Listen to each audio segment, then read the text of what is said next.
20 ਜੱਫੀਆਂ ਪਾ ਲਾ ਝਾਲ ਦੇ 60 ਰੁਪਏ ਹੀ ਲੈਣੇ ਮੇਰੀ ਜਾਨ ਮੇਰੀ ਬਾਤ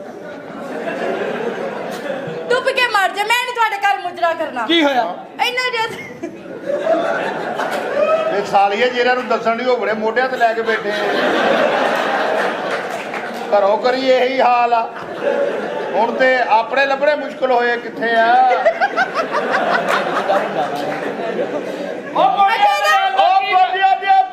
ਇਹਦਾ ਢਿੱਡ ਕਿੰਨਾ ਵੱਡਾ ਵੇ। ਇਹਦੀ ਇੱਕ ਭੈਣ ਵੀ ਵੱਡੀ ਨਿਕਲ ਗਈ ਆ।